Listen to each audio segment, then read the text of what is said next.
Newnham. Ins! Creed. Syndicate. Snake, Nice. this is the Assassin's Creed game where Ubisoft decided, you know what? Let's put a hold on Assassin's Creed games before we make any more of them. So They we're just doing. like, of this one, they're like, okay, we gotta stop. We gotta stop. This is getting silly. But they had a news article a few weeks before that announcement where they said, oh, we've got Assassin's Creed plans until at least 2025. I wonder that beginning caption. I wonder how upset it got some people. Cause like nowadays I can imagine just like, wow, what do you mean? That's the worst game ever. What's weird is that tag has been at the start of every Assassin's Creed games, but the gender identities thing is new. It used to just be, faiths, religions, and such, and backgrounds. Then they added the gender identities part to it. And that's why people are upset. I don't know if people are upset. I mean, no one's up. I don't think anyone's been really upset, because I think people were just tired after being upset at Unity for many, many reasons. How much do you know about Assassin's Creed, Newnham? Because I did a bit of a catch-up yesterday on the plot. I know that Assassin's Creed started off as a sequel to Prince of Persia, but then they decided, nah, this is something different. So they made Assassin's Creed 1, which was kind of a shit game. And then they made Assassin's Creed 2, which was a well-received game. And then they made 2 spin-offs of Assassin's Creed 2. And then the main creator was gone, and they killed the franchise. Oh no, it's not just that the main creator was gone. The main creator left after Assassin's Creed 2 with one of his last press releases saying, Assassin's Creed will not become a yearly franchise. And then Ubisoft was like, you what, mate? You're having a giggle? You having a what giggle? We've got at least 15 studios pumping out these games. Why is Ubisoft so big? How? Where did that... How? It snuck up on you, didn't it? They just became one of the... And this is such a weird yearly franchise as well, because... Okay, the engine, the gameplay, it's very, very generic, but the maps are honestly rather nice. And the historical level of detail and research is... I mean, it's alt history, so it doesn't matter so much, but it's still good. Even if it is just the biggest names of the time period somehow all meeting one very, very boring yet interesting assassin guy. Really? Because, I'm not really playing the games, but after Assassin's Creed 3, I felt like it just went down, those aspects of the game. They weren't that it wasn't as in-depth as they used to be, or as full. I can see what you mean. It still is basically that way. It's not as in-depth. Assassin's Creed 2 I remember very, very fondly. Did you play 4, by the way, which I consider a good game, but also the most cowardly one? The only Assassin's Creed game I played was the first one. I was like, wow, this is kind of bad, and I closed it. Okay, 2 got better, and it never really managed to do anything beyond that point. I beat near enough every Assassin's Creed game up until 4 just by punching people, except when forced to use weapons. That's how easy those games can be. I felt... What was I gonna say? What was I gonna... Look at that water effect, that's ugly! It's the Thames. It's fine, it's the Thames. The Thames is ugly as fucking sin. Let's talk about Desmond. Let's talk about Nolan North. There's the Queen standing in her room being scared of the Templars. Desmond... I'm not really into Assassin's Creed. I don't really care about the whole, history or the game, the story. But if I was a fan, the Desmond thing would piss me off. Legitimately, if I was a fan, I would still be upset to this day about it. Okay, let me explain Desmond's death, not that it makes it better. And by the way, whenever you see the game cut to black for a loading screen, that is a 20-second to half-a-minute long loading screen. There are a lot of them. Damn, dude. Okay, but anyway. Desmond, at the end of Assassin's Creed 3, has gotten into some fucking archive, and then he finds this weird orb bullshit that him and the Templars have been searching for. Now, there's a solar flare that's going to destroy Earth in 2012 because, you know, they were building to that at the time, saying the world's going to end in 2012 and they were in on that shit. Oh, by the way, these are our main characters, the Fry twins. Toasty. And basically, Desmond was told, walked up to the orb and was told by the goddess Juno, who's a member of the first civilization, or at least an overseer of it, okay, look, if you press this shit, you're gonna die, but the solar flare will be stopped and I'll be set free to do whatever the fuck I want. And the first civilization made humans to be servants for them, and they made Neanderthals to be warriors for them. So the first civilization wants to control man. And then another goddess, who I can't remember which one it was, it might have been Minerva or some shit, came out and said, look, if you don't press it, yeah, Earth will be hit by a solar flare, but some people will live. And by the way, they'll remember you as a god. She basically tells him outright, you'll be remembered as a god, but your words will be misinterpreted and the cycle of war will just start again. So Desmond's like, fuck it, I want out, and he presses the orb. And then he dies. He dies quite unsanctimoniously good too, like he just kind of flops over and it's like his body is ditched. Yeah, his body is ditched. The Templars find him and start using him to look for pieces of Eden. And the pieces of Eden, by the way, are the MacGuffins that the first civilization made to control humanity, and that's why everyone wants them. Send me some laudanum for my head! That's basically Assassin's Creed. It's just MacGuffin hunt through the fucking ages. You know, it would be amazing if Assassin's Creed was actually, like, in, present day, or present day 2012 when it takes place. And they featured, like, real-life people. Oh, like, I'd love that. Like, Would you imagine? People who, like, 100 years from now would be, like, major historical figures. That would be beautiful. Would Barack Obama be an assassin? Obama. Or a Templar? Who do you think Obama would have been? A Templar or an assassin? Vote now in the comments. Vote now in the comment section below. Find out if Obama was a Templar or an assassin. Assassin's Creed Revolution with Donald Trump as the villain. Okay, so Donald Trump would have been no villain, though. He probably wouldn't have been. Donald Trump is only a villain now because he's running for president. yeah. Before that, he was just kind of a ridiculous personality who I mean, he somehow still fooled is. people into thinking he is a good businessman. I mean, that makes you a good businessman, a ridiculous personality. Imagine if Donald Trump, came out on his stage during, like, debates, and he was dressed up like Steve Jobs. And he gave his speeches like Steve Jobs does. He still speaks the same way, you know, but he holds his hands in that Steve Jobs way while talking. It would be beautiful with that turtleneck sweater. Where's the sister? Where's the sister? I don't care about the dude. You don't care about Jacob Fry? I don't care about... His name is Jacob. Of course I don't care about him. Okay, so their plan is he's gonna go and he's gonna assassinate a guy called Rupert Ferris. Meanwhile, the sister's like, that's a pointless guy to kill. I'm gonna go find that piece of Eden that can literally control people. So, alright, if you want to know the dynamics, yeah? What? He's the brash fighting guy, and she's the stealthy, actually thinks person. That's the dynamic. Ah, so Assassin's Creed Syndicate introduces the hat dynamic, where you can kick people and their hats fall off. Meanwhile, our hat stays solidly on there because it's an assassin hat. I have the patented Assassin's Creed hat. My hat will never leave. It's iconic. So that's the combat of the game. It's gotten worse. It's legitimately gotten worse. So, you only played one, and so you know that countering, if you even got to the point where countering was introduced, is the fucking focus of the game. Yeah. You counter hits, you basically kill people right away.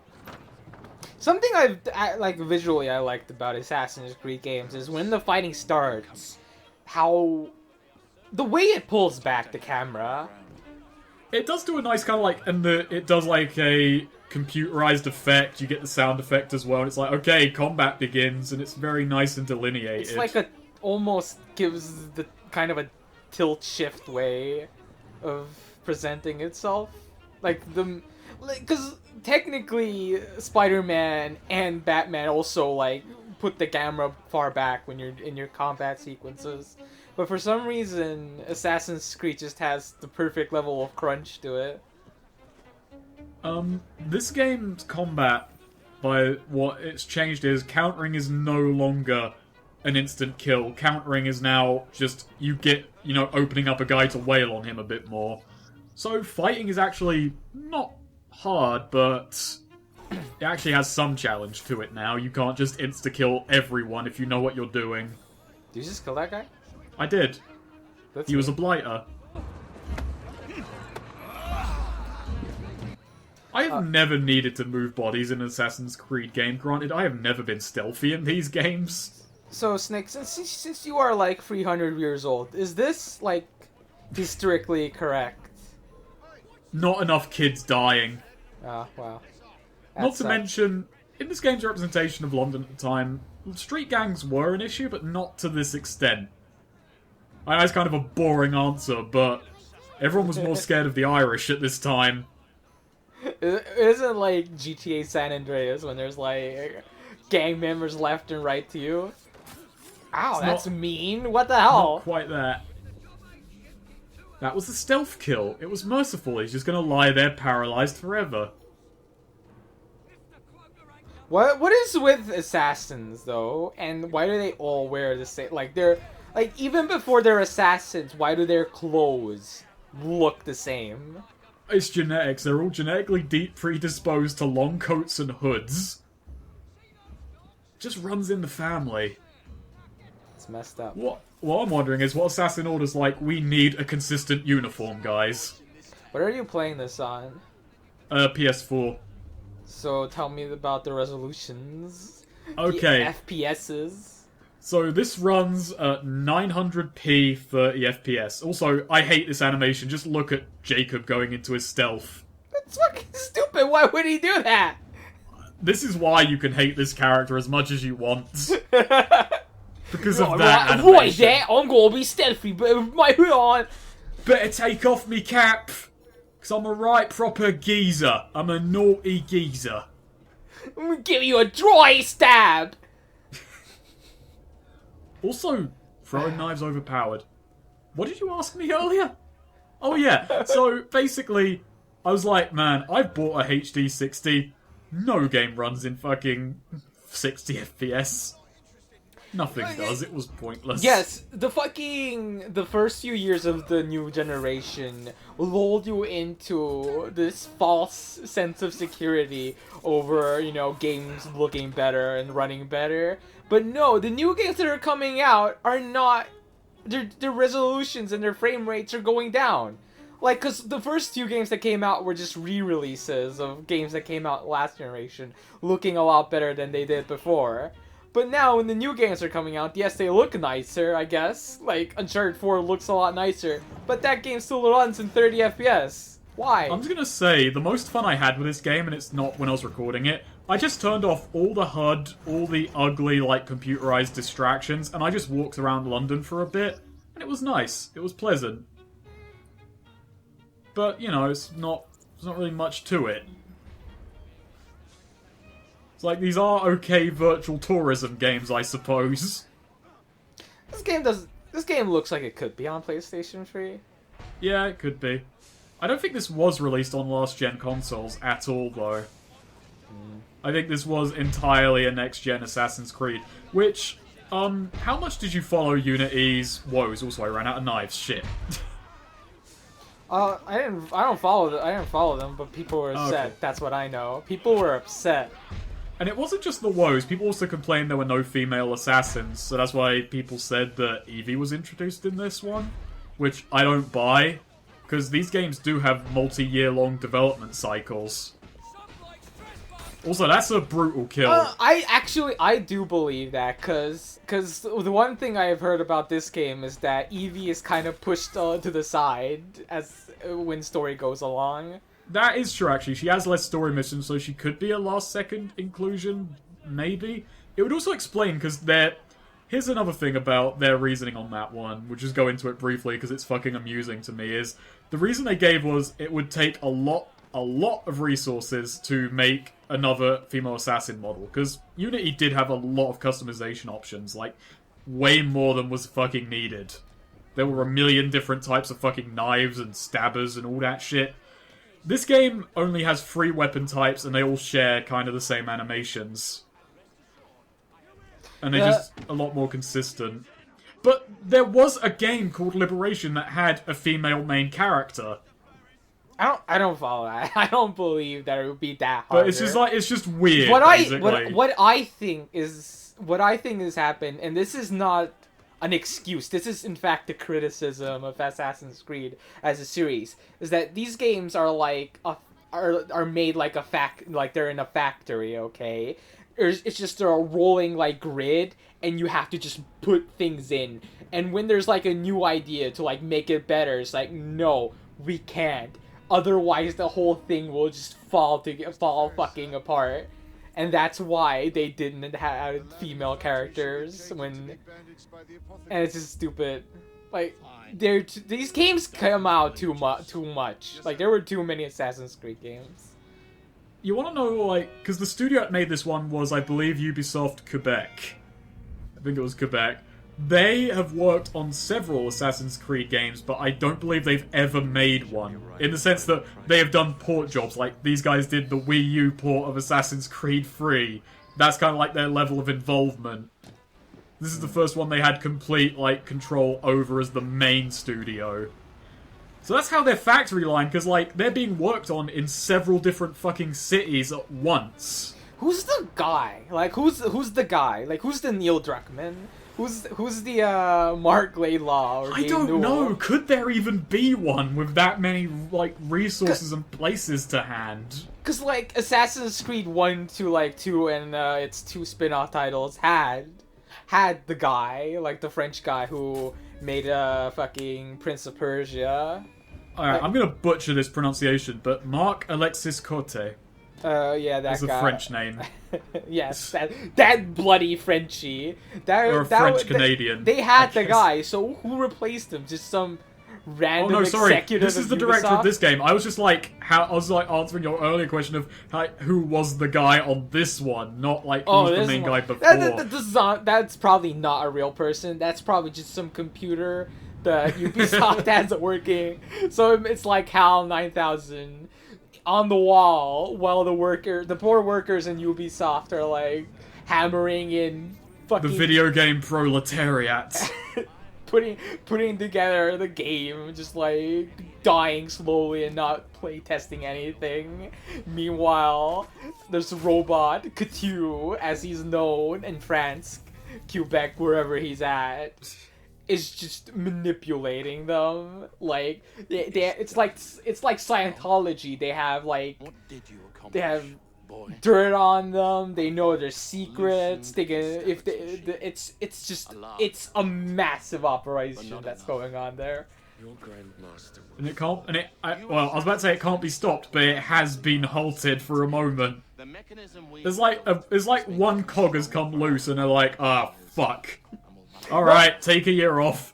Now that's what I like to imagine, like my previous factory line comparison is like someone at the start of the line fucked something up and now everything had to stop and they're putting it back together. I mean, I read an interview with one guy who was like a creative director or something, but he was talking about one job he did on an Assassin's Creed game, which was basically, I put street lamps on the map. That was his role. He was the street lamp guy. It's work, but that's depressing. Like, for a level of involvement, I was the street lamp guy. And the fact that, it's kind of scary, because, like, there's so many people in, like, schools learning to do video games right now. And the fact that video game designers are being like overworked right now. There's many like news articles about how fucked up their work schedules are, and like fucking 100-hour weeks or whatever. So my question is, how many people are working on Assassin's Creed, and is there really just one guy who just designs those things and puts them everywhere in the level, like those ramps that were there? We're gonna know later on. I'm gonna say this for clarification right now for this playthrough, because we might actually have to start talking about this game at some point, rather than just how shit Ubisoft is. Well, you could go on about that for fucking ages, though. But I have not beaten this game yet. I'm going through this, recording it, and cutting out failures and trying to make it look nice. Snake, what do you see right here is the tears and brain cells of hundreds of Ubisoft employees. Who are silent under the corporate machine. On that factory line where they can't stop or the game will be delayed. This right here is metaphorical for the development cycle. Jacob is Ubisoft right now, the train is the Assassin's Creed series, and the Blighters are the humble workers. Do you know how many people were executed for this 1 year delay that they've put themselves into? Wait, I don't even know how long the delay would be, but... I think it is just 1 year. Like, instead of a game coming out this year, there will be an Assassin's Creed game in 2017, and maybe Watch Dogs 2 will happen in that time. Oh, fuck. It might be because of Watch Dogs 2, actually. They might be just, putting them... Dedicating more resources to... No. They're dedicating more... Yeah, they're dedicating more resources to Watch Dogs, which means that they need to take 1 year breaks for Assassin's Creed. Man, if only he could jump off the train. What the fuck is this? Just jump... This is your own fault you're in a situation like this right now. Hey, Hero. Remember Uncharted 2? I know, it was way better then. It's been scheduled. Stop right and 200 people dead. Okay, he's English, so that means he's sassy. But we don't call it sass over here. We call it banter. We call it self-banter. He's a cheeky banty mate, Mark. He's just cheeky bants with himself. God, I'm just gonna sell out my own culture throughout this playthrough. What culture? Oh yeah, we don't have any. The only culture English people have left is playing up how English they are on the internet. That's all we've got left. You have that and the Queen. That's it. We just play ourselves up as English so that the Americans will like us, and the Queen. Yeah, but the Queen's old, and she's gonna die. And the next one, like Charles, he's not a king. Who is that guy? This is some bloke. Some bloke. Some old guy. Some old bloke. Alright. Yep. See you next time. See you next time.